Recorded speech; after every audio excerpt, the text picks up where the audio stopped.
Ever after breaking the imprisoning chains of leveling and farming 2 years ago, I still find myself hungering for good mmorpg from time to time. But not enough to pay full month of game time for 1 weekend's Find the Park. That's why I set myself a mission to find that one sparkling gem hidden in the pile of free-to-play MMOs.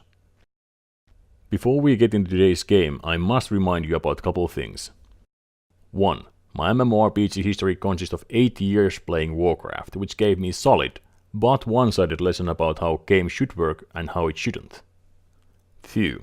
I'm mainly an alcoholic with a big T, and I will look at games from that perspective, so there will be little to no information about any endgame or PvP aspects. With that noted, let's get into today's game.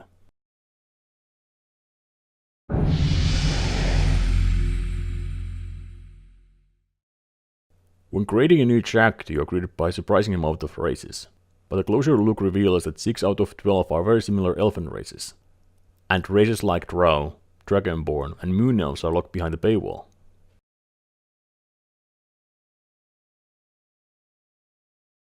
At least with the classes, Scripture Studio has kept all of them free to play. You have Gondol Wizard, Devoted Cleric, Great Weapon Fighter, Guardian Fighter, Hunter Ranger, Scourge Warlock, Trickster Rogue, and my personal choice Oathbound Paladin. An interesting thing to note if you're a min-maxer is that it's possible to screw your character stats from very beginning. While you can reroll your character's race later, the starting stats that you roll at beginning are unchangeable. If you didn't roll perfect numbers on day 1, too bad, no amount of money will save you. But if you are not aiming for the highest high, don't worry. I've been told that the difference of the worst and the best rolls only make up to 3 to 5% of performance in the endgame.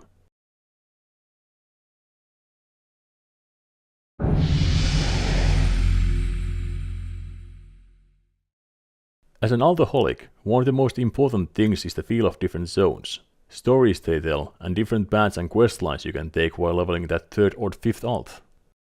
Neverwinter fails to respect many of these aspects. While there is certainly room to completely skip some of the zones you don't like, the ones you must do will always be set up the same way. You are teleported to an instance that isn't your usual free-to-roam open land, but a narrow karting track where you must remember to stop in each quest hub or story won't progress. Not to forget the king idea that there is no connection between quest hubs like flight paths, teleporters or taxi carriers. Just one door at the start of the map and that's it. Narrow zones also makes most of the mobs on your aggro range, and 2 times of 3 they will dismount you. How are the quests in Neverwinter then, you ask? Well, let me set the scene. There are 2 characters, Steve the Dwarf Soldier and Frank the Human Merchant sitting by the campfire. Steve sees you and waves you over. He has a quest for you. First quest. Before you have time to introduce yourself to this dwarf, he's already saying, "North! You were heading north, my friend, weren't you? Me and my troops were caught out by the snowstorm, and I'm starting to worry that the worst has happened.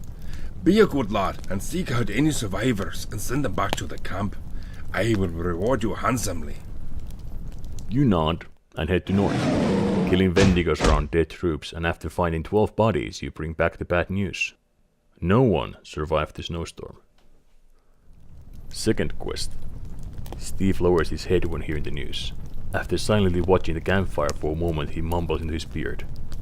Maybe they weren't my troops. Now, Steve wants you to go back north again and collect battle tags from each soldier for interrogation. You give a long look to Steve, but without changing, jump on your mount. This time trying to avoid respawn Wendigos, but constantly get dismounted and forced to kill them all over again. You collect all 12 battle tags and return to campfire. Third quest. After receiving battle tags, Steve clenches them in his fist and you can see anger burning his eyes. Steve tries to stand up from the wooden box he was sitting on, but his injured leg won't bear weight. Now standing in front of you, using his axe as a cane, Steve asks last favor from you. "Kill them all. Leave no bloodthirsty Wendigo alive." You try to explain to Steve that you have killed countless of Wendigos already while doing his previous quests, but he won't believe word of that. So, you go back north, not even bothering to mount up this time. What's the point after all? Snowy ground paints red, but not because revenge, but frustration. After 20 confirmed kills, you return to camp. 4th quest. Steve isn't exactly jumping for joy after his revenge, but at least those Wendigos can't hurt anyone anymore. And this is the point where Frank breaks drooling and glasses stare from his apple he's holding, and catches your eyes. Wendigos? Are you heading north? Those monsters stole my supplies from my cart last night. Go there and collect 15 crates, will you?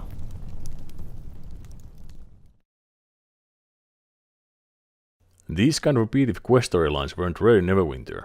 Quests keep bringing you the same exact location, but giving you different menial tasks to complete each time, and the fast respawn time of mobs makes sure you would never be alone.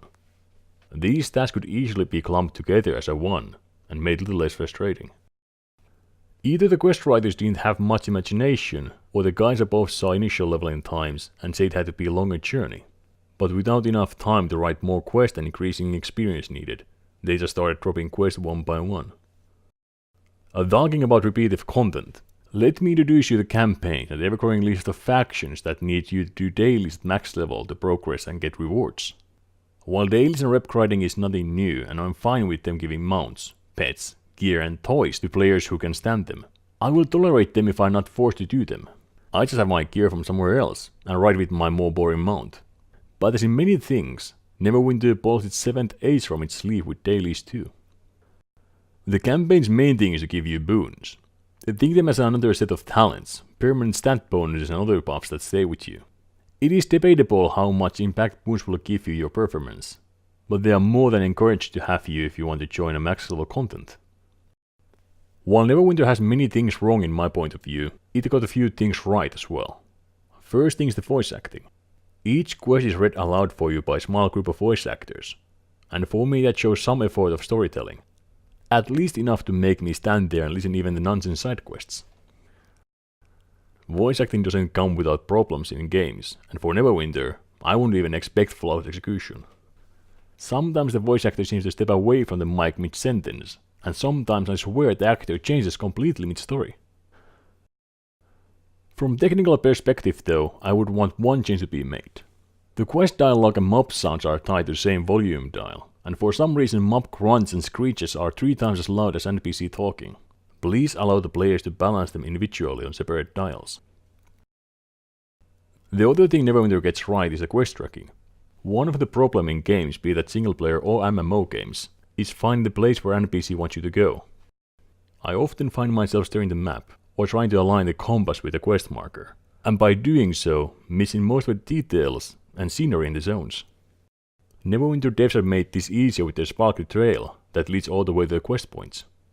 No more looking in the map where you should go, just follow the trail, and the map design makes sure that the trail is the fastest way.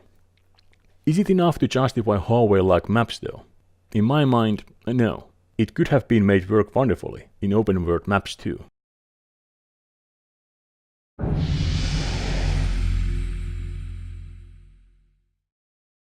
Fighting in Neverwinter is an odd thing to chew. On one hand you have slow, long and animated skills in your position, and on the other hand enemies have attacks that need fast reactions. Cast times are something we usually link to range players. It's easier to stand still and charge a bigger number of damage when the Dragon Breath or Swipe doesn't reach you.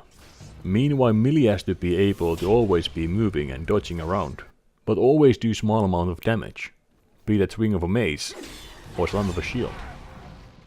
While my paladin looks like a threat to be feared when he blesses hammer or bursts out of justice, it is the fact that I'm grounded after I press the button that makes it hard to enjoy playing a melee character. I don't do damage while I'm charging, and I can't move away from incoming damage, and if I get hit, the skill might even be cancelled. That covers the skills, but how about the defense?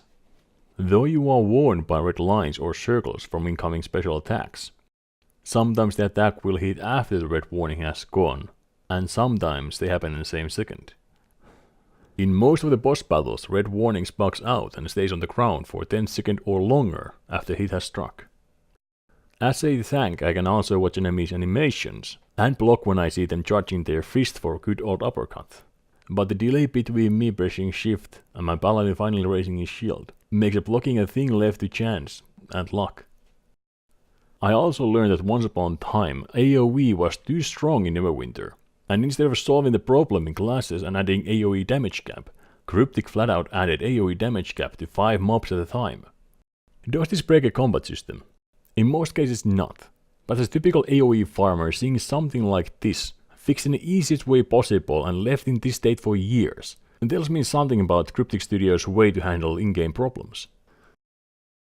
The biggest surprise for me combat-wise is that mounts and companions are not just for achievements and making fellow players jealous. Different mounts give different stats for you, and companions have different interesting passive bonuses that you can stack. You can have 5 different bonuses at any given time for mounts and companions.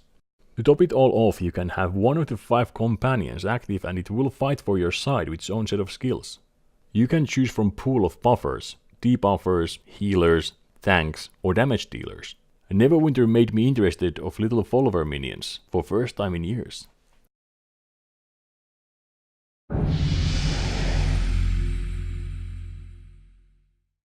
Neverwinter's stock interface is solid and simple, but if you wish to change it, you can rearrange it however you please.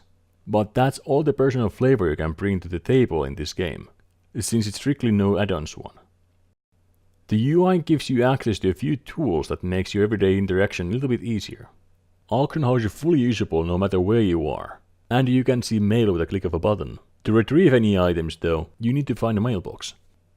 Looking for dungeon happens through an automatic tool that teleports you straight into the dungeon. But not all things in the tool section are nice and well thought out. It's a crime and a shame how Cryptic has made appearance system. I'm not sure if technical limitations were the reasons for tools in their current state, or if it's just overlooked feature. Right now the appearance works by melting stats from one item and appearance from another, thus leaving you to one item that has both. If we pretend we have shield 1, 2 and 3, you change the shield 1 to look like shield 2. Shield's 1 look is now gone, and shows shield's 2 stats. You now have a 1 shield that has shield's 1 stats and shield's 2 look. Then you get bored of shield's look again and change to look like shield 3. Now you have lost shield's 1 and shield's 2 look until you stumble a new one or farm enough currency to buy one. I wish the game would give you the option to just have appearance slot on items. Just like they have places for gems, they could allow you to put an item in the appearance slot, which transforms it to look like the item placed into the slot. This would allow people to experience more different looks, while not being afraid of losing the seasonal event appearance they formed, and need to wait a year again to have a chance to form it again. Apart from the big things I ranted about, there's few small things that could be changed without sacrificing gameplay, and with these I think most of the people would agree. 1. Scalable and filtered buff/debuff bar. As a paladin I need to track Divine Call buff and cast it every 10 seconds. Counting in my mind won't really help, and keeping an eye on a small chaotic buff bar takes too much attention from the fight. In current situation I'm left activating it from time to time in hopes of keeping it up 100%. 2. Open all mail and delete empty letters with one button. With my brief try at playing the auction house, the mailbox became my target of hatred. Having bidding wars with 200 to 300 items daily filled my mailbox to the brim. The only way to empty it by pressing take items and delete, then answering yes to prompt message, are you sure you want to delete this mail? If one-click mailbox emptying sounds too out there, how about this? When you take your last bid from mailbox, the empty letter informing you for your loss would just delete itself, saving you from 2 extra clicks. 3. AoE loot. This one I don't need to explain. Running around and spamming a loot key isn't fun, period.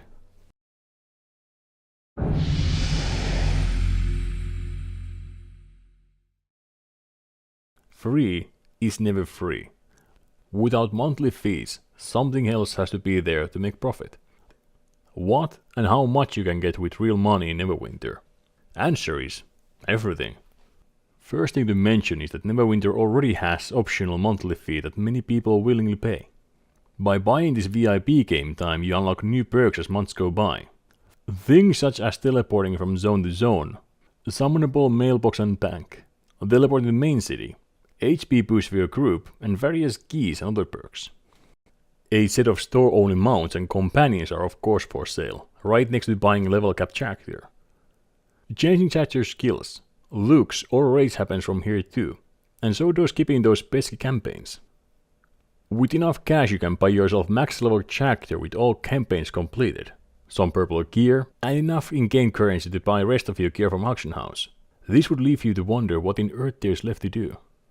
And then there are things like character slots, bank slots, and packs. And things that should have been done by professions, or unlocked by in-game currency. Cryptic Studio is no way forcing you to spend money on their game, but if you do, your gaming session will be made much more convenient. It almost feels like some of the problems in Neverwinter are kept in there and not fixed, just so people take the shortcut and buy things from the store.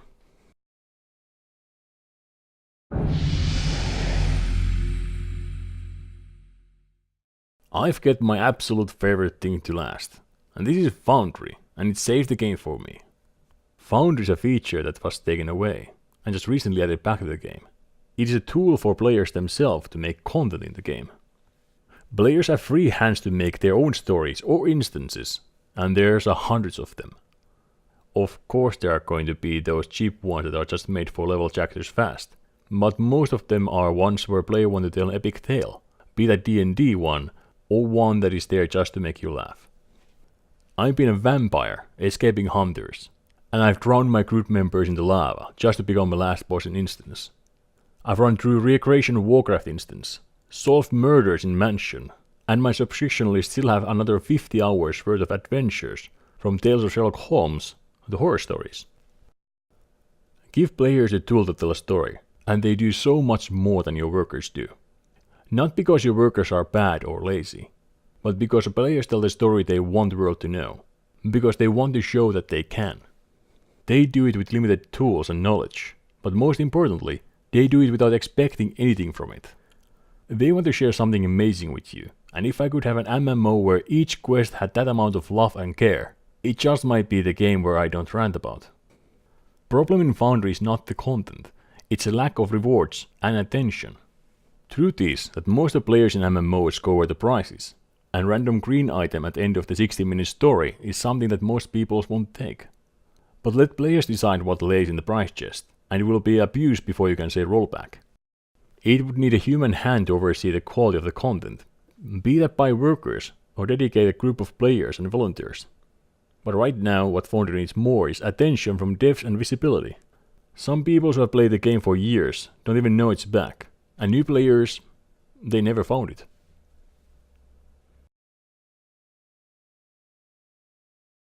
People always say that I can't hate game and put so many hours into it. To that I say I want to make sure it's bad through and through. Because the moment I say I stop playing certain point, it's easy for people to defend the game by saying things like, but that's when it gets better. As for now, I've played Neverwinter for over 100 hours, spent more money than I should have, and yet I do say that I don't like it. Neverwinter tries many things and is in right track most of the time, but just a bit off from being good. I don't hate it, but certainly my hunt for a new MMO still continues. As I never touched a D&D, the story never clicked with me, and that I won't hold up for Neverwinter. I just wasn't the right target audience. From the gameplay perspective, combat is clunky and slow. Making you able to move while you're charging would be a huge leap forward for melee players. I might enjoy it more with a caster, but the amount of money I would need to throw just for bank and packs to feel comfy, it's not worth it. Since campaign trees and boons are almost recurred for everyone, it would be a nice addition to be able to collect much needed daily items from PvE, PvP, or even Foundry quests, with the theme being by playing the content you like, you can progress day by day. My alts might never get to max level, but my paladin will surely return to see Foundry content time to time.